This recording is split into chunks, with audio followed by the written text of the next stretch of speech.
Welcome as we continue our study of Colossians and chapter 3, verse 13. Bearing with one another and forgiving yourselves if anyone has complaint against any. Even as Christ forgave you, so you should forgive. So also you should forgive. So this is continuing the list from verse 12 of things that we should put on.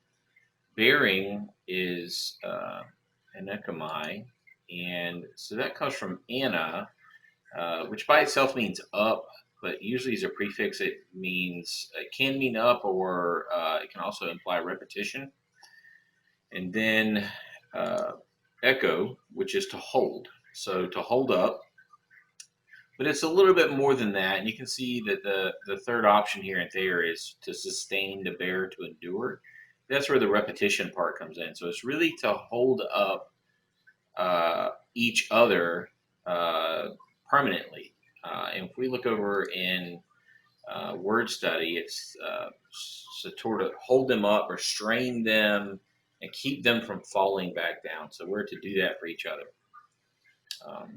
And then our next word is forgiving,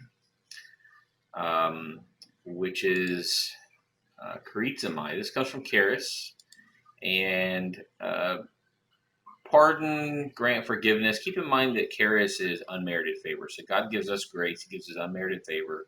That's favor that we don't deserve, we can't deserve. There's no way to earn it.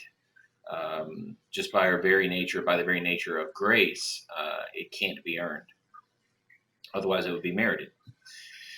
So, charizomai is to do that, right? To give grace. Now, what's interesting here is this is reflexive, so it's telling us to forgive ourselves.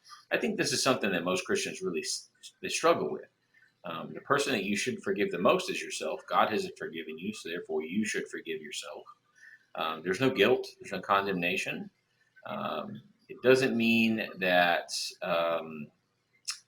when you do something wrong that you're not aware of your wrongness. But guilt doesn't come from God. He doesn't do that. Instead, He forgives it. Now He encourages you to grow from it, but He does forgive it. He doesn't give you guilt. So you should not guilt yourself either. You should forgive yourself, just as He has forgiven you. The next part there, if anyone has complaint against you, it's really if anyone holds, it's echo. So if anyone holds a complaint against you, complaint is monpe, which means a blame or a complaint against you. Now, this is an if clause. It's very interesting. There's 4 different conditional classes in Greek, and this is the third class. So it really means, so those classes, they vary from like, if this happens, which really means it's going to happen, to if this happens and there's no way it's going to happen, right?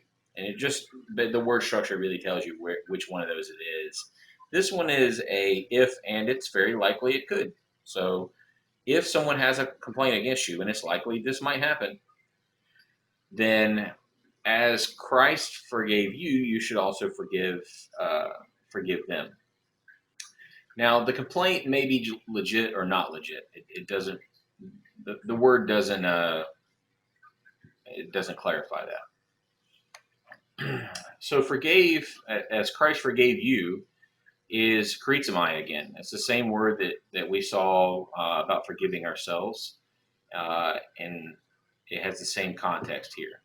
Always, again, as He forgave you, forgive yourselves and forgive one another.